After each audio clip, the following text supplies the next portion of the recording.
هێوارتان باش زۆر سپاسی کاکسەرۆی دەکەم و سپاس سنتەری دەکەم کە دەرفەتیاندا لەو مەسەلەیان لەو کێشەیە تۆزە قسە چی بکەین یعنی قسەی بە شێوەیەکی زانستیانە و مۆمۆزوعیانە بابەتەکە گرنگە زۆر بابەتێکی ترسناکشە چونکە علاقەی بە سیستەمی سیاسی هەیە بە کۆمەلگا هەیە بە مەسایلی پەروەردە هەیە و بە بابەتی ڕاگەیاندن هەیە وەک پانتایەکی فەزایەکی گشتی کە ئەرکەکی قورسی هەیە لەسەر علاقەی بەوەی هەیە کەوە ڕاگەیاندن کاریگەرە لەسەر پێگەیاندن و دامەزراندنی ڕایگشتی ڕاگەیاندن قەناتەکە ئەساسیشە بۆ پەیوەندی لە نێوان سیستەمی سیاسی و کۆمەلگا کەواتە هەر سیستەمێکی سیاسی ئەگە قەنەواتی پەیوەندی لەگەڵ کۆمەلگای نەبیتن ئەم سیستەمە تووشی کێشە تەنگژە و ئەزمە دەبیتن و پێویستی دەبیتن بە عیلاجکردن و ئەگە عیلاجشی دەکرد ئەمە طبعاً دەبیتە هۆکارێکی ئەساسی لە بۆ ڕوحانی سیستەمی سیاسی یعنی کەواتە ڕاگەیاندن یان پێویست ناکە تەنزیر بکە هەموو جەنابتان ئیعلامینە و نامەوێ بچمە ناو ئەو تەنزیرەکە ئیعلام چییە و دەوریشی چییە بەڵام لەو نقطەیە دەست پێ دەکەم کەوە ئیعلام هەم علمە هەم تەکنۆلۆژیە یعنی دوو ئاستی هەیە دوو ڕاهەندی هەیە ڕاهەندێکی علمە یانێت پێویستە ڕاگەیاندن بە شێوەیەکی زانستیانە بەڕێوە بچیتن و هەمیش هەمان کاتی علم یعنی ئەو علمە مؤثرە لەسەر پەیداکردنی تەکنۆلۆژیەک و ئەو تەکنۆلۆژیەش خۆتان زانن مؤثرە لەسەر هەموو بوارەکانی کۆمەلگا و مؤثرە لەسەر بواری ڕاگەیاندنش و بەپێی ڕای هابەرماس علم و تەکنۆلۆژیا بوونە ئیدیۆلۆژیەوە چۆن ئیدیۆلۆژیای کەون کە علاقەی بە یعنی ئەوهام هەبوو بە دین هەبوو شتێکی شاملە ئێستا لەو زەمەنە علم و تەکنۆلۆژی نەبوونە ئیدیۆلۆژیەک و مؤثرن لەسەر پێشکەوتنی کۆمەلگا کەواتە ئەمە ڕاگەیاندن ڕەبتی دەکەمە علم و ڕەبتی دەکەمە تەکنۆلۆژیا احتیمالە لە بواری تەکنۆلۆژیا ڕاگەیاندن لە هەرێمی کوردستان پێشکەوتوو بیتن بەڵام لە ڕووی زانستەوە تۆزە ئیشکالیاتمان هەیە ئیشکالیەتەکەی لە چێ دەست پێ دەکاتن لە کادیرەکان دەست پێ دەکاتن یەک مشکلێکمە ئەساسیمان هەیە لە ڕاگەیاندنی کوردستان ئەویش ئەوەیە کەوە کادیرەکان کە لێ کار دەکەن بە شێوەیەکی زانستیانە پەروەردە نەکراون خۆیان ئامادە نەکردووە بەڵکوم بە ئیحترافی مهنەکە گەیشتنا و ئاستەکە لە ئیعلامیش بکەن بەلێردا تووشی یعنی ئیشکالیەت دەبن و تووشی تەحلیلێکی وا دەبن کەوە ناتوانن بە شێوەیەکی دەقیق ئەلمیانە کێشەکان لە ناو کۆمەلگا و کێشەی سیستەمی سیاسی دەستشانکەن کێشەکانی سیستەمی سیاسی زۆر گرنگن و زۆرش ترسناکەن یعنی یەک لەوانە دەست پێ دەکە لە شەرعیەت و ئیندیمازی نیشتیمانی و دەست پێ دەکە بە بەرەپێدانی دەسەڵات ئەوانە هەموو ئەزماتی سیستەمی سیاسینە دەپرسین ڕاگەیاندن توانیتی ئەم ئەزماتانە تەشخیص کاتن و دەستنشانی کاتن و معالەجاتیان لەو تەقدیم کاتیانە ئەوڕۆ وەک مەکمۆن لە شێستەکان گوتیتی عالم بووە گوندێکی کچکە بچووک کەواتە ئیعلامش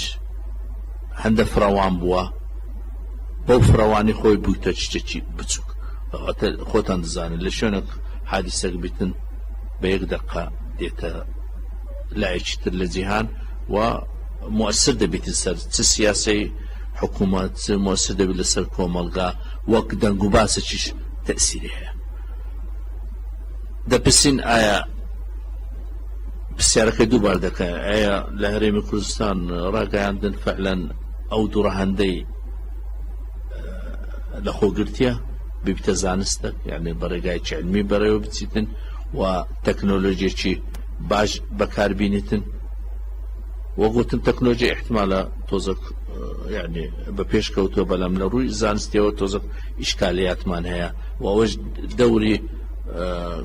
کۆلیجەکانی ڕاگەیاندنە و دەوری جامیعاتە زانکۆکانە لەو مەسەلەیە کە بتوانن ڕۆڵێکی باش بینن کۆمەلگای ما لە ئاستەکە یان لە وەزعەکە کە دەتوانێت پێ بڵێن لە قۆناغێکی ئینتیقالیە لە قۆناغ لە کۆمەلگایکی داخراو دەستە کۆمەلگایکی کراوە لەو مەرحلە لە بین ئەو دوو مەرحلەیە زۆر ئەحداث دەبیتن زۆر مەشاکل دەبیتن ئایا دەتوانێت ڕاگەیاندن فعلەن تەشخیص ئەو مشکلانە بکاتن دەتوانیتن یارمەتی سیستەمی سیاسی بداتن بۆ ئەوەی سیستەمی سیاسی بتوانتن پلانێکی خطەکی هەبیتن بۆ معالەجەکردنی مشکلەکانی یان سیاسی یان کۆمەڵایەتی یان ئابووری یعنی زۆر زار دەبیتن احتمالە بڵێن یعنی مەقالەکە دیراسەتەکە چکە لە ڕاگەیاندن پێویستە دیسان جیاوازێکی بکەن لە بینی ڕاگەیاندن کە وەزیفە و مجەللەکی علمی کە وەزیفە مجەللەکی علمی یعنی وەزیفەکەی جیاوازە تەحلیلیە علمیە بەدقەتەوە بە پێی مەنهەجێک دەڕواتن ڕاگەیاندن نا ڕاگەیاندن وەک بەرقیاتە مۆزوعەکەی یعنی تەشخیص مۆزوعەکان دەکاتن بعضە ئاراء دەلێتن بەڵام معنای نییە وەک ئەکادیمێکە ئوستازێکی جامعی بچیتن تەحلیل بکاتن بەڵام دیقەتی دەیەوێتن و زیرەکاتیشی دەیەوێتن یعنی هەر نمونەکتان لۆ دەینم فەریز زەکەریا کە جۆرنالیستێکی زۆر مهمی ئەمریکایە بە هەلەیەکی بەسیط مستەقبەلی خۆی فەوتان چوو اقتباسێکی وەرگرت لە سەحەفێکی لە ئوستازێکی تر ئیشارەتی پێ نەدا و لە وەزیفەکەی نەماستە یعنی کەواتە لە ڕاگەیاندن پێویستمان بە مصداقیەت هەیە پێویستمان بە ڕاستگۆیی هەیە و پێویستمان بە تەشخیصێکی بابەتیانە هەیە لە بۆ مشکلەکە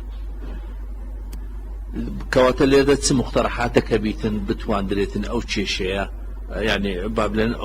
ڕۆلی ڕاگەیاندن لە کێشەکانی کوردستان بەهێزتر بیتن و بە قووەت بیتن یەک لەوانە پێویستە ڕاگەیاندن بابەتەکان چ لە بواری ئابووری بیت چ لە بوارە سیاسی بیت چ لە کۆمەڵایەتی بیتن بە دیقەتەوە بۆ ڕایگشتی ڕۆم بکاتەوە ئایا کام یعنی لایەنە ئیجابیەکان و لایەنە نەگەتیڤەکانی دووەمین پێویستە ئەوە زۆر گرنگە ڕاگەیاندن ئیحتیمام بە هاوڵاتی بدات یعنی هاوڵاتی مشکلێکی نەک مشکلێکی شەخصی مەسەڵەن هاوڵاتی بلێتن ئەوڕۆ لە پێش دەرکەمان نازانم شتێکی هەبووە حکوومەت کەم تەرخەمی کردنە مەشاکلی هاوڵاتی ئەساسی پێویستە پێشان بدرێت نەک بلێتن تاسەک لە پێش جاددامان هەیە نازانم ئاومان نییە یعنی بەعزە مەشاکلی ئەساسی هاوڵاتی چییە خەدەماتی ئەساسیە تەندروستیە پەروەردەیە مەشاکلی کۆمەڵایەتیە مەسایلی ئەمانە لازمە ڕاگەیاندن زۆر ئیحتیمام پێ بدات ئیحتیمام بە سیاسەتی حکوومەت بدات یعنی ڕاگەیاندن بیبتە وەک دەڵێن دەسەڵاتی چوارەم چاوی بکرێتەوە سەر سیاسەتی حکوومەت یعنی نەک تەنیا لە ڕووی نەقدی با بڵێن بەرنامەجی حکوومەت بکاتن بەڵکوم پێویستە لەسەری تەشخیصی ئەو شوێنانە بکاتن کە ناتوانن پەشداری بکەن لە جێبەجێکردنی پلانی حکوومەت بتێکیت بەرنامەجی حکوومەتەکانی هەرێم زۆر خاڵی ئیجابی تێدایە بەڵام کە دێتە بوارەی جێبەجێکردن دەبینە حەلەقاتە ئیداری هەیە ئەم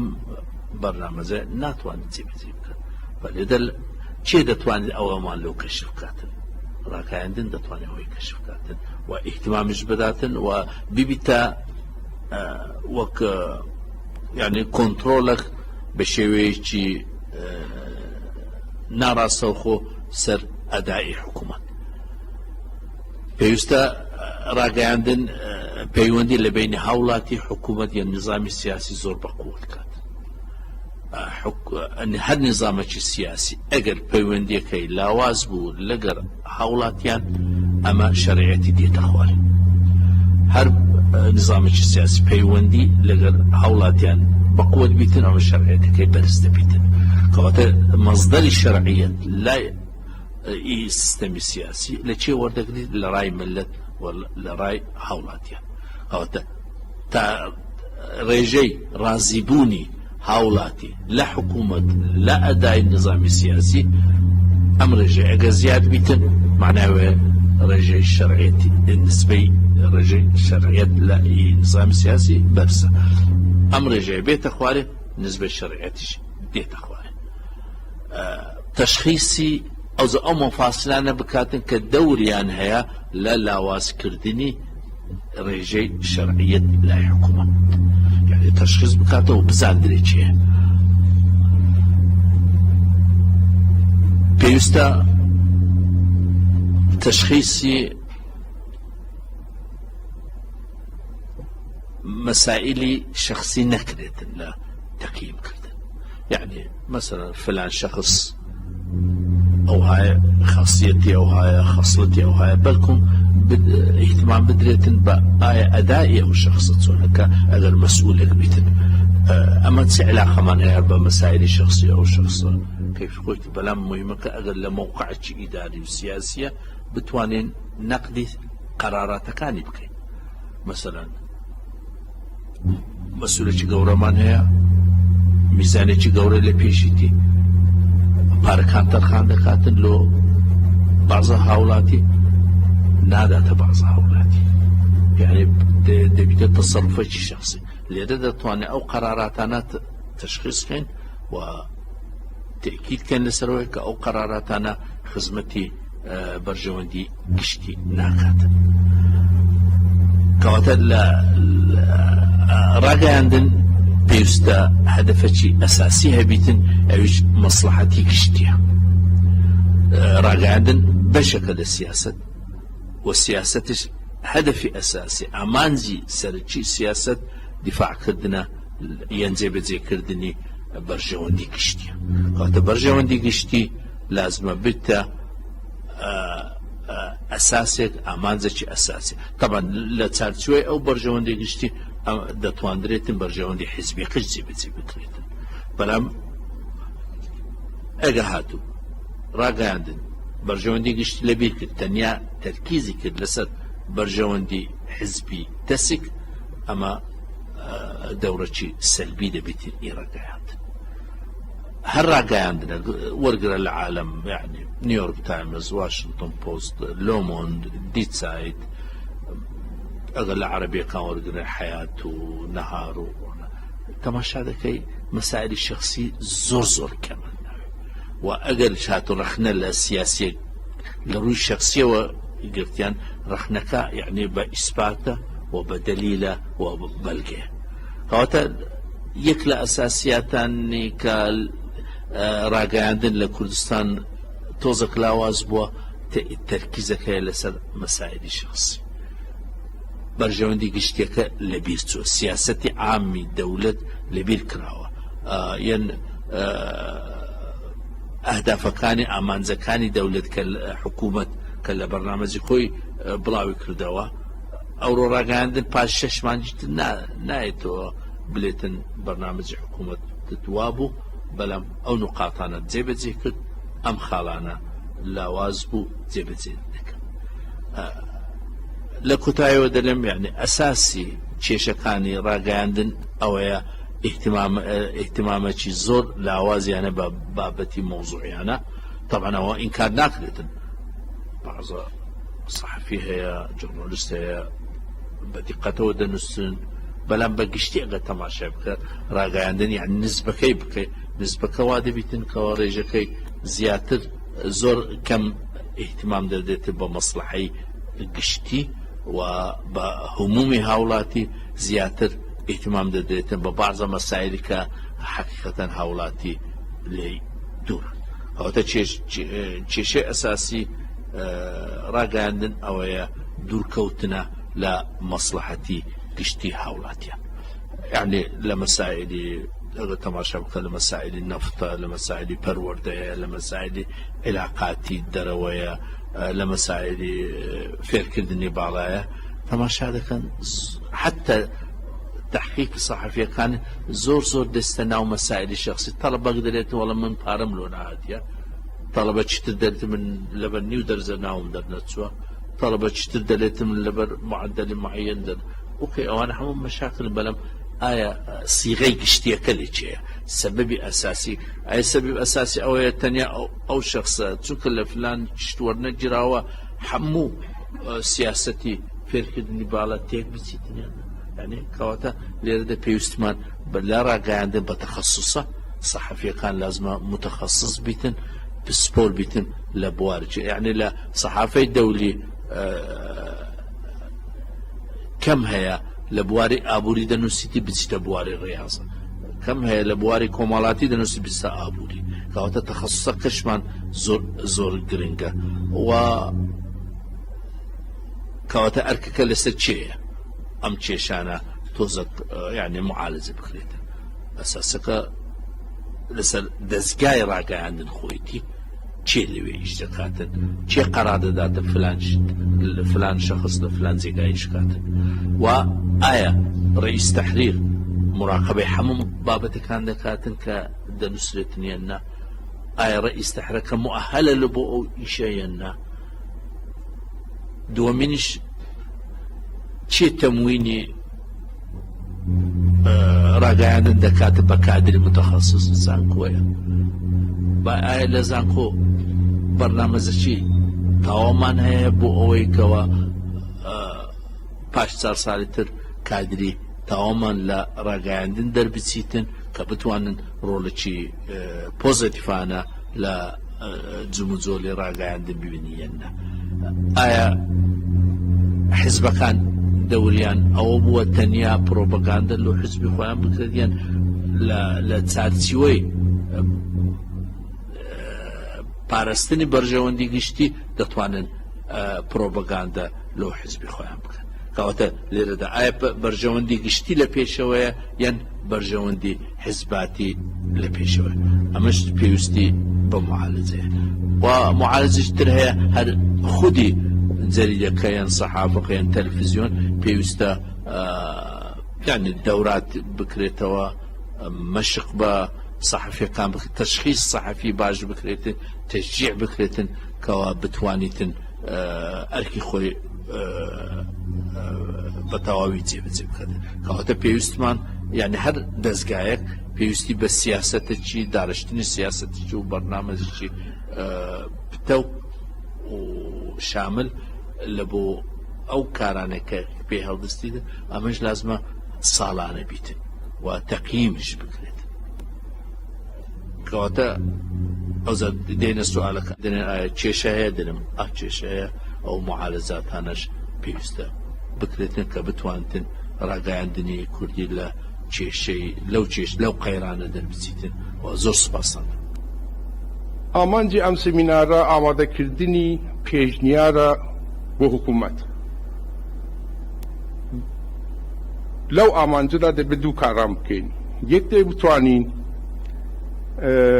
ناوەڕۆکی سیاسەت و پەیامێک کە دەبێت مێدیا بگەینتە کۆمەلگا بەسەر ئەو قسام بکەین. دوو دەبێت پێشنیارمان هەبێت سەبارەت بە ستراکچەر و میکانیزمی پێویست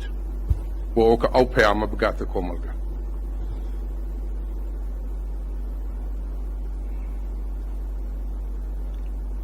لێرەدا کۆنتێستێک زەمینێک کە ئەمە کاری لەسەر دەکەین لە ناو ئەو چوارچێوەیەدا کار دەکەین گرینگە. خاڵە گرینگەکان بۆ ئەوە کە ئەمە پەیامێک بتوانین فۆرمولەکەین کە چی پەیامێک دەگەێنینە خەڵک، ئەوەی کە مێژووی ئەو وڵاتە زۆر گرینگە. مەسەڵەن مێژووی شەری ناوخۆ دەگەڵ مێژووی نەبوونی شەری ناوخۆ فەرق دەکەن لەسەرەوە کە چ پەیامێک دەگەێنی بۆ خەڵک. ستاتوسی ئەکستەرناڵ دەرەوەی ئەو کۆنتێکستە زۆر گرینگە. دیاریکردنی پرۆسەی سەردەست لەناو ئەو هەموو پرۆسەی کە لەو کۆمەلگایدا بەڕێوەیە، کامە پرۆسەی دۆمینانت. پاشان بارودۆخی ئەنستیتوشناڵی نێوخۆیی گرینگە لەباری یاسایی لە شتەکان چۆن ڕێکخراون.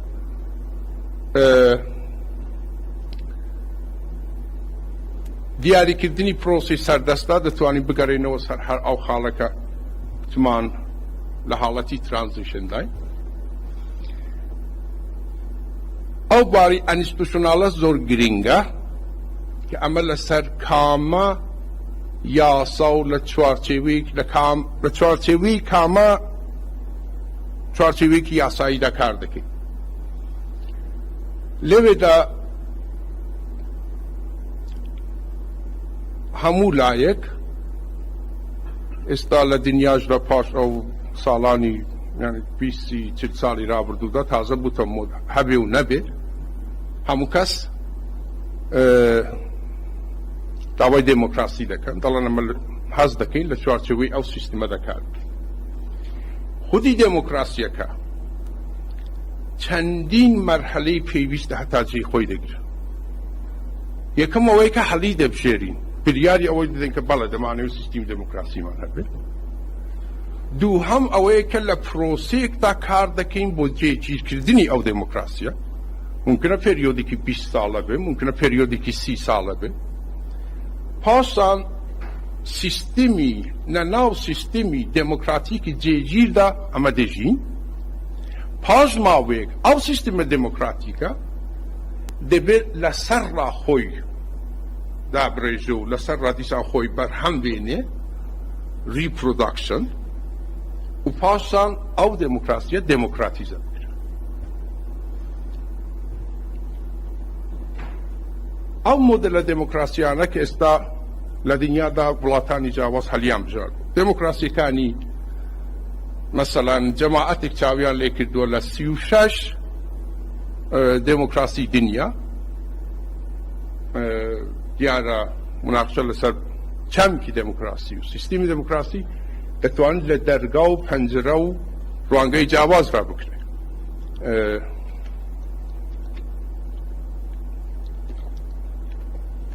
بەڵام ئەمن هەڵم بژاردووە لە ڕووی دابەشکردنی سیستمی دێمۆکراسی بە سیستمی حکوومەتی زۆرینە کە هەم سیستمی زۆرینەی تێدایە هەم سیستمی پرێزیدەنتی تێدایە و سیستمی حکوومەتی تەوافقی. ئەوە بۆ ئێمە زۆر گرینگە. ئێستا کە مەسەڵەن چاو لە مناقشاتی ئەحزابی حاکم لە کوردستان دەکەی و ئەحزابی ئۆپۆزیسیۆن لە کوردستان دەکەی دەبینی ئەو خاڵە یەک لە بنەما ئەساسیەکانی کێشەکانە. سیستمی تەوافقی سیستمێکی بەشداریە، سیستمێک کە هەوڵ دەدە زۆرترین هێزەکان کۆکاتەوە بەوانەوە حکوومەت سازکە. زۆر جاران دەیکوترێت سیستمی وتوێژە،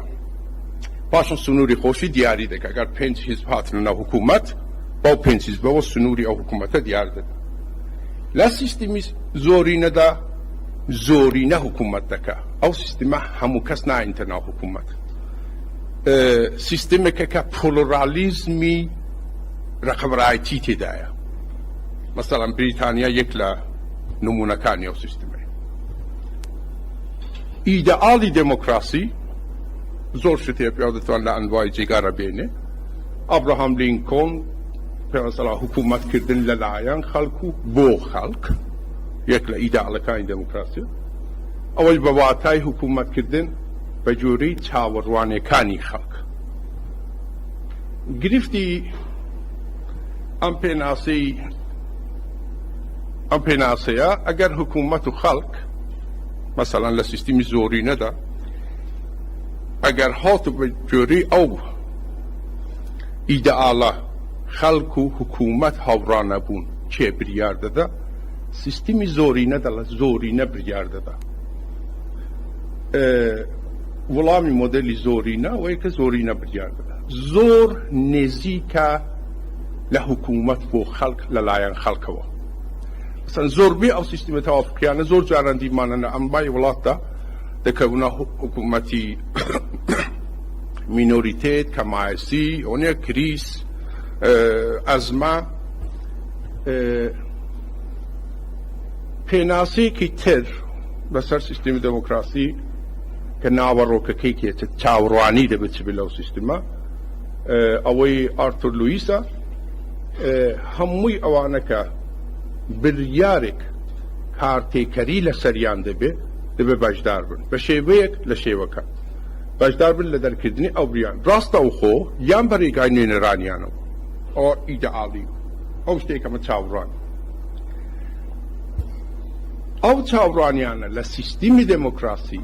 سەرڕای ئەوە کە ئەنواعی مەکتەبی سیاسی و ئیدۆلۆژیک و فکری و ئەکادمیک هەیە زۆرینەیان لەسەر ئەو پێناسەی ڕۆبەرت داڵ هاوڕاین کە سیستمی دموکراسی دەیە بتوانێت ئەو هەشقاڵەی پێدا بگونجێ ئەو هەشقاڵە مافی دەنگدانە مافی خۆکاندیدکردنە مافی ڕێبەرانە بۆ بەدەستخستنی دەنگی دەنگدەران هەڵبژاردننی ئازاد و عادلانەیە ئازادی ڕێکخراوەکانە ئازادی ڕادەربرینە بوونی سەرچاوی جیاواز بۆ وەرگرتنی زانیاریە جەماعەتی میدیا یاسا بۆ دارشتنی سیاست بە جوورەی دەنگ و ویستی دەنگدەران ئەوە تقریبا هەموو مەکتەبەکانە هەموو لایەنەکان لەسەر ئەو پێناسی دموکراسی چاوەڕوانەکانی هاوڕای وەڵامی لایەنگرانی سیستمی زۆرینە بۆ کە سیستمەکە دیفاع لە سیستمی خۆیان بکەن ئەوەیە کە ئەمڕۆ ئێمەی سپێنش ئێوەن عەدالەت لەو سیستمی دموکراسی زۆرینەدا بەو نۆعە تعریف دەکرێت بۆیە لەو سیستمەدا زوڵم لە کەس ناکرێت ئەم کۆمەلگاکە نامۆزوونە فەرق و جیاوازیەکان زۆر پوول و بەرچاون لەوێدا سیستمی زۆرینە حتما دەڕوە بەرەو دیکتاتۆریەت و شەری ناوخۆ ئیرلاندا یەک لە نمونەکانیەتی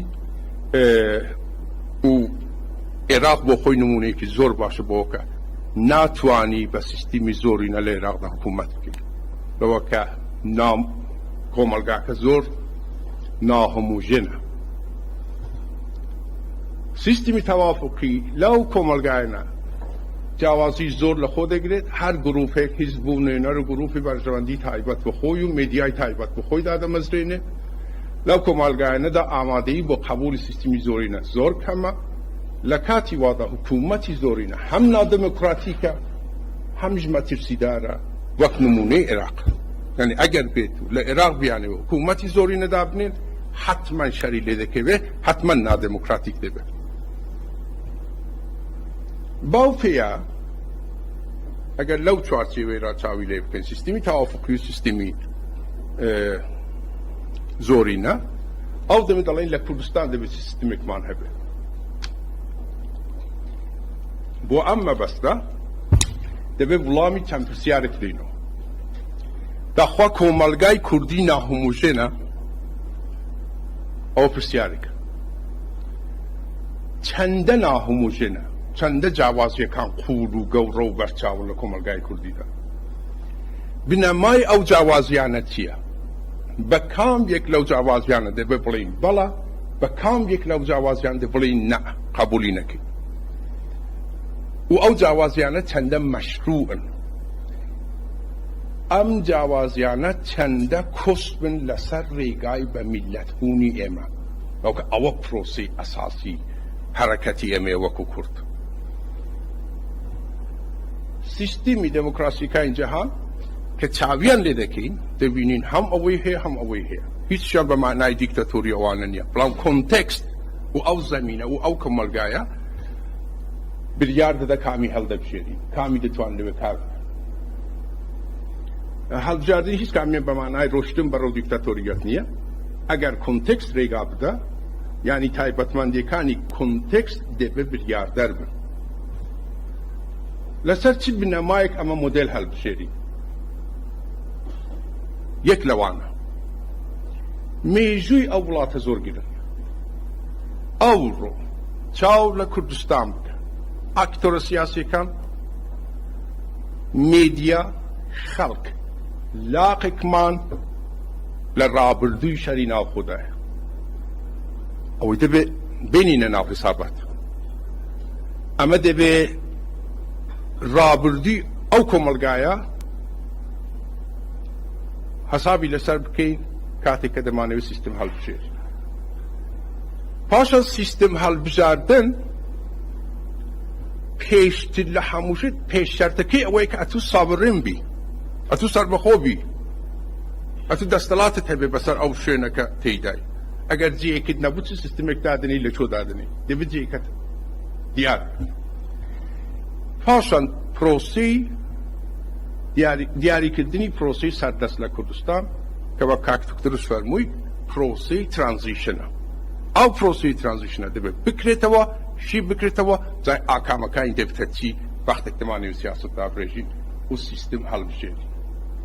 لکردستان دا چی بکی اما لکردستان دا ساورنی سربخونی باشه آکامکانی اوی که اما سربخونی دبتتی اوانی دبه دست نشان بکن اوا کاری انیستو لیکولی نو رونق بیرانو اجنده کاری ایمه ده ببیگ کردستانی عراق بشه که لکرد استاتوسی کردستانی عراق او شخصیتی سیاسی که هیتی شخصیتی که لترانزیشن داره ممکنه بگردره ممکنه تغییر بسر دابه اونی کسب لطبونی رابردو استای کمالگاه سیاست بو ماوی ترانزیشن ده بدار رژیم اوانه همو ارکی پیشروی ایمن ارکی سیاستی ترانزیشن به حیث کردنی خویتی لسر خاچی خوی لناوبردنی او جوازیانی که با کسب لسر ریگای ام خلقه دوریان هبوه خلقی که پارچه او جوازیانی که لکومکال دتوانی ببینین دتوان جوازی بینی شار دیبه دتوانی لسیاستی در و دابه دتوانی ژئوپلیتیک بن ایدئولوژیک بن مثلا جوازی دتوانه نزیکایتی جغرافیایی با ولاتی که دیگه تأثیر لسر و دابنه که جوازی درست که لکردستان ایران آبوری به درست کراو جا او جوازیانه دبه بتوانین دزنشانی هم بکن پاشم زانین کامیان به حقن کامیان حق نین برابر با کامیان دبه راوستی اول ریگا من پی نشان ده که سیستمی زورینه و سیستمی توافقی بتوانین سیستم حل بشیری اوی که استا پیروی ده که سیستمی زورینه لکردستان استا سیستمی زورینه لبر او که او مناقشه نهاتو تا ناو باس استا مثلا جود لیده بی که اپوزیسیون دلا او سیا امن پی قانع نیم باید بی پروسی سیاسی راوست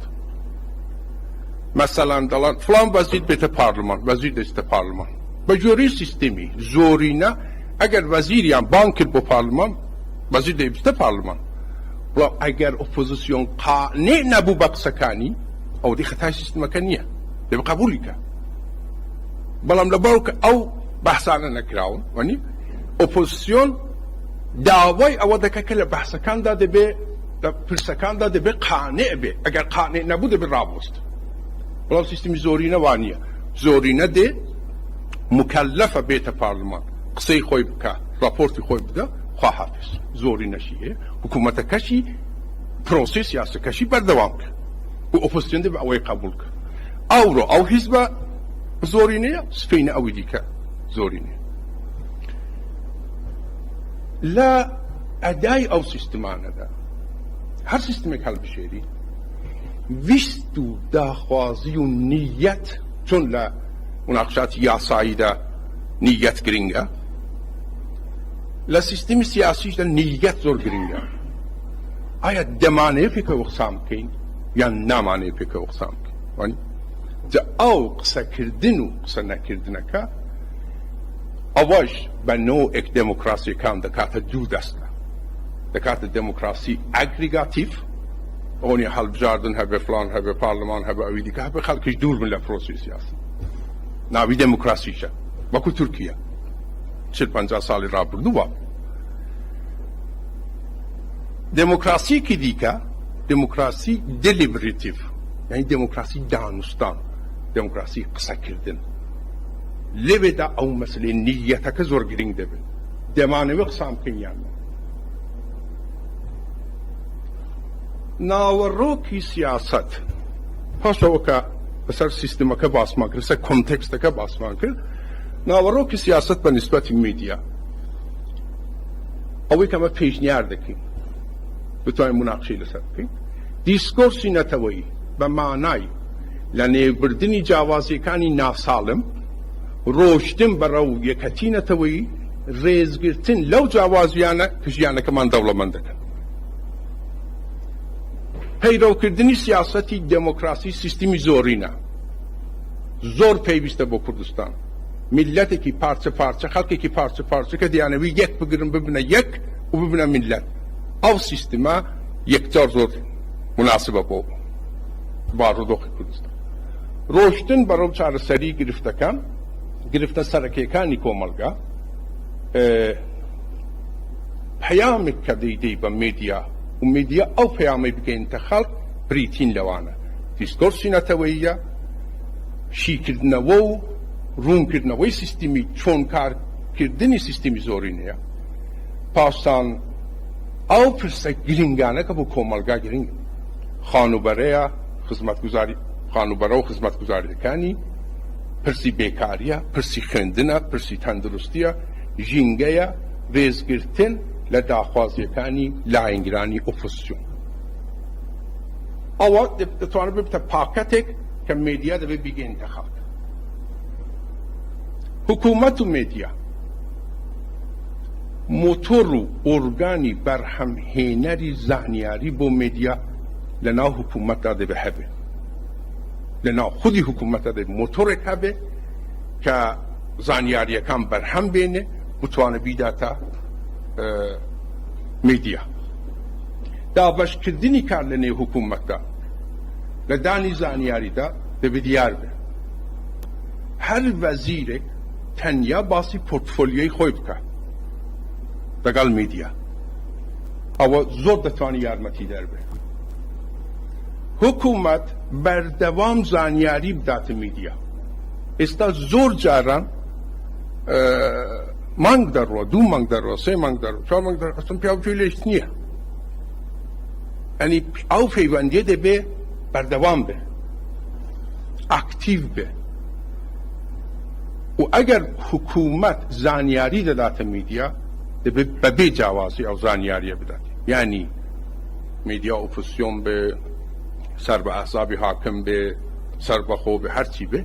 گشت میدیا دەبێت زانیاری لە حکوومەت وەرگرن ئەو دەبێت پەیامی حکوومەت دەتوانێت بستە ناو سێگمنتی جیاوازی کۆمەڵگا چاوانی لەگەڵ چاوانی لەگەڵ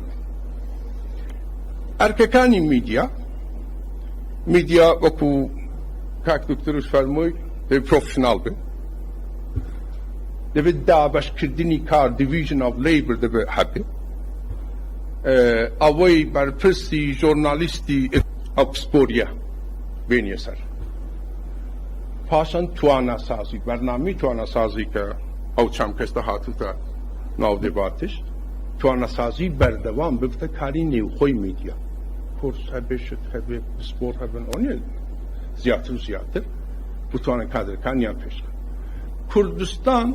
در اینی حال که همو او بحثانه من کرد لسر خودی کردستان ببزانین که لکنتکسته که گلوبالش داده ببینی بطایبتی لپیوانی دگل میدیا دا میدیا اپوزیسیون حکومت هر همویانده به آگادار بن که لدنیای که سیاسی آبوری انفورماتیکی گلوبال دا کرده کن یعنی اگر خبر ایک او لیره بلاو نبس بین الجزیره بلاوی دا کرده نه سیاست به نسبت اپوزیسیون ناسینی سیاست اپوزیسیون یک لارککانی پیشرو مانه که اپوزیسیون سیاست طبیعت و نیچر و ناوروک سیاست اپوزیسیون چی دیوه خاله به حسکانی لچون خاله لوازکانی لچون پدا خوا استا مثلا تجربه شخصی من آبو که 2006 که حاتم ایرا احزابی حاکم لکردستان یعنی با هر جیک تچوی حست تکر که غرور کی سیر لنا او جماعت داهر استا اگر دچی لای اپوزیسیون او غرور احساس دکی غرور کی سیر اونیه او غرور چی او دمه چی استا پیش لتعقل دگره سالم نیه دعوای هاوکاری برای من دبه حکومت دعوای هاوکاری لأپوزیسیون بکد لناو کمیسیونکانی پارلمان ده کمیسیونکانی پارلمان باشترین شوینن حکومت بتوانه یک اجنده دابنه دو بتوانه هژمونی خوی به انتصار پرسکن سه بتوانه اپوزیسیون بکشته ناو او پروژانه که باسمان کرد خانوسازی کندنه اونی او پرسانه که مطرح پاسان حکومت دبه راوش لگل اپوزیسیون بکن حکومت زوری نیه بلا بلان دبه راوش لگل اپوزیسیون بکن پاسان خالی که زور گرینگ به نسبت ایمه کرد که لحموش دکتر تازه راحتن به بونی اپوزیسیون رابین که اولاد اپوزیسیونی هست دبه رابین که اما دبه دگل اپوزیسیون بشید دبه رابین که بتایبتی لروی دموگرافیک وانه رگه چال و وضعیت کردستان دکی اما لپریوده که 10 سال 15 سالی ده هاتوش من هموی دبتا مظاهره و اعتصاب و اونی اوشتانه لبا که دا خوازی کن لولات دا زور دبه رابین دگل حبونی اپوزیسیون ولامی افکتیف با اپوزیسیون اگر حکومت بیه سیاستی که بکاری هبه به نسبت اپوزیسیون قصه کردنی حکومت لگل رأی گشتی زور گرینگه لو پی آمده که حکومت دینه به نسبتی اپوزیسیون نه هیرش با ولاتانی نزیک لأپوزیسیون اگر پیوندیان هیده گل لاینه نه هیرش لسر تاکه کس باش کم پیرو کردنی او سیاستی که رقم رایتی تندرست ساز دکه اوش هاوکاریه لنا کمیسیونکانی پارلمان ده بتایبتی پیداگیریه لسر سیاستی نتوی هیچ اما لنپیناوی چی ده لپیناوی استراتژی ده که بریتیه با یکم بون استراتژی غیری او هیچ معنی که دیگه نیگه تو استراتژی دادرشی با که ببیه یکم به دست گرتنی افتکار و دست بشخری و دست خستنی هژمونی فکری و دانانی اجندای گفتگوی کشتی درست پس و بودن دور درش بود